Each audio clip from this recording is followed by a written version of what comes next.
So the stronger we are, the fitter we are, the better we're going to look. We have to treat ourselves like an athlete. This is a really important thing to understand. We need protein for muscle building and for preventing catabolism during the workout.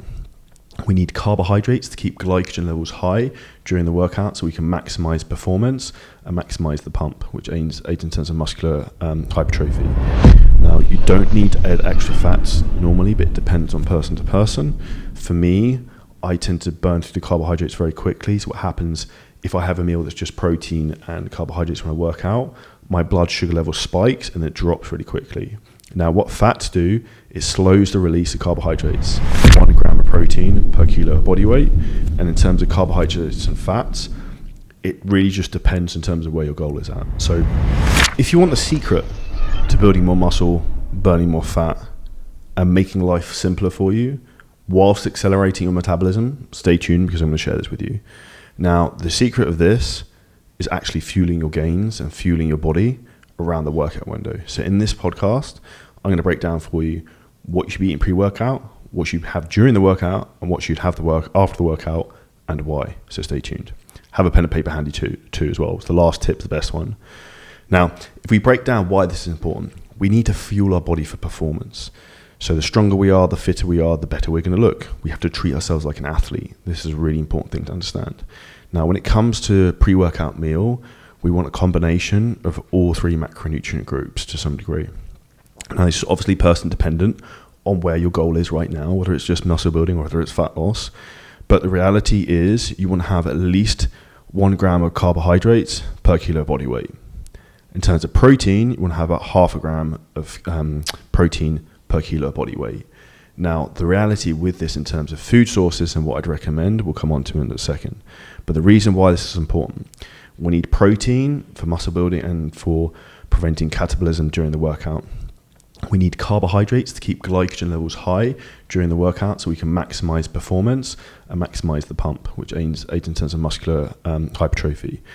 Now, when you want to be eating this, it's about 60 to 90 minutes before, or sometimes 120 minutes. I like to leave a bit of a gap because I like to not feel it heavy on my stomach when training. Now, the next thing I'd say after this in terms of meal choices, I'm going to give you a couple, depending on the time of day. My personal favorite is this. It's cream of rice. So it's basically like a ground rice powder, and then I add into that. So it's basically like pure carbohydrates, there's no fats. So I add into that whey protein. So I use 2 scoops of whey protein. Currently at the moment, I use Dimetize ISO 100. You want a good quality whey isolate. You don't want a whey concentrate because it tends to have a lot of lactose powder that fucks up your stomach. And then in addition to that, I'll add like 80 to 100 grams of blueberries. Really good in terms of antioxidants, gives it a bit more texture, gives it a cool color. Really high in polyphenols, probably the best food for you in terms of overall health. And then the next thing I'd add into that is I add 10 grams of coconut oil for extra fats. Now, you don't need to add extra fats normally, but it depends on person to person. For me, I tend to burn through the carbohydrates very quickly. So what happens if I have a meal that's just protein and carbohydrates when I work out, my blood sugar level spikes and it drops really quickly. Now, what fats do is slows the release of carbohydrates, which means the release and the carbohydrate and sugar levels, blood sugar levels are more stable, which is more important for optimizing performance. Now, some other options you could use for this would be something like any lean protein, any carbohydrate that is easy to digest and not super high in fats. So think what sits well for you and doesn't cause problems. You just don't want to be bloated and you want it to be able to digest well. Other things I like is sometimes, same thing, instead of cream of rice, I'd swap out that for maybe gluten-free oats. I don't tolerate gluten very well, so I'll take that out. Or if it's late in the day, maybe something like a lean protein chicken or steak and rice. Maybe not steak, depending on how it's made. So like something like steak mince, which is easy to digest, I'd have, but I wouldn't have like a fillet steak that can maybe sit quite heavily on your stomach. So that's really what you want to focus with the pre-workout meal.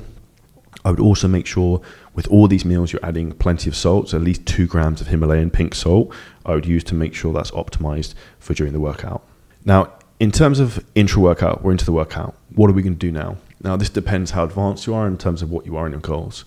But the minimum I'd recommend everyone does, if you want optimal, maximal performance, which I presume you're watching this because you want, is this. You should be adding 20 grams of essential amino acids into probably a litre and a half of water, 5 grams of creatine, 20 grams of glutamine. Now, we're going to break down what do those do. So the essential amino acids are essential because your body can't create themselves. This prevents muscle tissue breakdown, aka catabolism, which means you get less soreness, which means you can recover quicker, which means you can train harder, which means you're less likely to have a risk of injuries, which means you're going to build muscle quicker.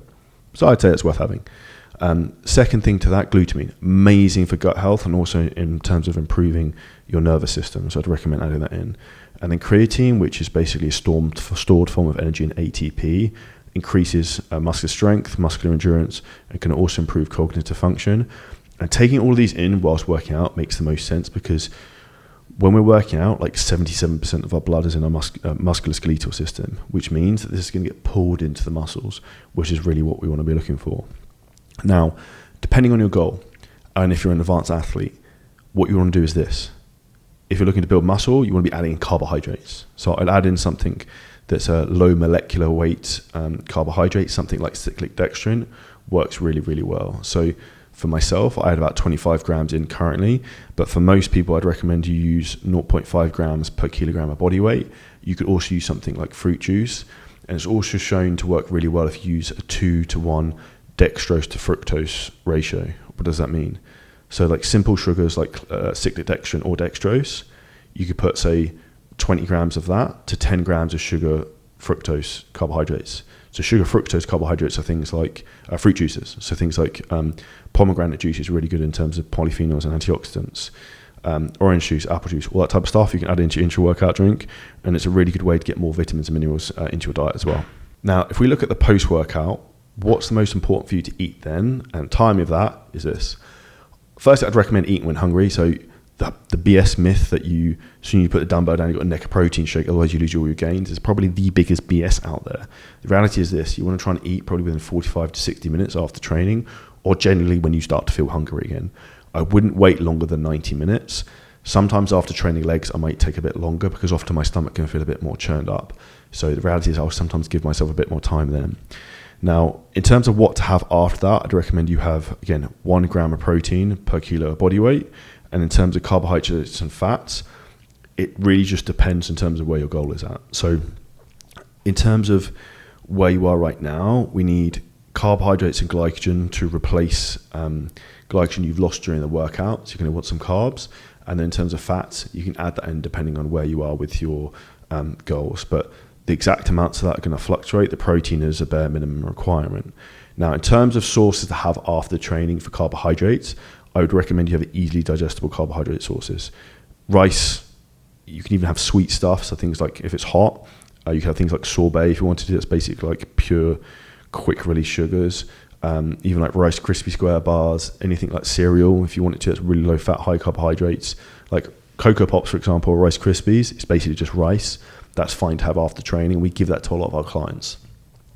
And it works so well because clients get to satisfy their sweet tooth and don't feel like they're missing out. So this works really, really well. If you've got a sweet tooth, have your sweet thing after your workout, and that can work really well. In terms of protein sources, anything you want in terms of lean protein sources, chicken, steak, fish, whatever, whey isolate, again, whey protein, whatever digests well with you, I'd have. And then fats, if you need to add fats, you can add things like avocado, extra virgin olive oil, coconut oil, nuts, whatever it might be. Now, how much you need really depends person to person in terms of where you're at with your goals. If you're not sure with what you should have after training, drop me a message on Instagram. I can give you some feedback. One thing I would say though, after the workout, what I like to do is I like to add in some fruits because again, it has plenty of antioxidants and it's really sweet. If you notice, I mentioned a couple of times here in terms of fruits, and like this is like nature's gift in terms of giving you vitamins and minerals. So I'd really suggest you have quite a high fruit diet, in particular with berries if possible. And there's no difference between the frozen ones and the fresh ones, so I wouldn't worry too much about that. That's not a problem at all. Now, the last thing I want to finish this up on is digestion and how much water you should drink. Now, you don't want to be drinking tons of water with meals because this is the quickest way to cause issues with bloating and not digesting food correctly. So ideally try and drink water away from meals. And if you have issues with digestion, or try adding a digestive enzyme. The ones from Solgar as a supplement brand are very good. And the only other thing I'd suggest for that is just trying to be aware of the feedback loop with your body in terms of what digests well and what doesn't. So I said earlier in this podcast that I can't digest gluten very well. It tends to bloat me. So I'll have gluten-free oats, or I tend to try and eat gluten-free bread. Now, listen to your body and it will give you the rewards. Now, if this podcast was helpful, please make sure you smash the like button, drop a comment below, share it with a friend. If you're watching on YouTube, subscribe. And if you need help with your own fitness journey, feel free to drop me a message on Instagram, LinkedIn, wherever helps. And look forward to working with you in the future, and keep sharing the podcast so we can get more people watching this and more people getting better results right now.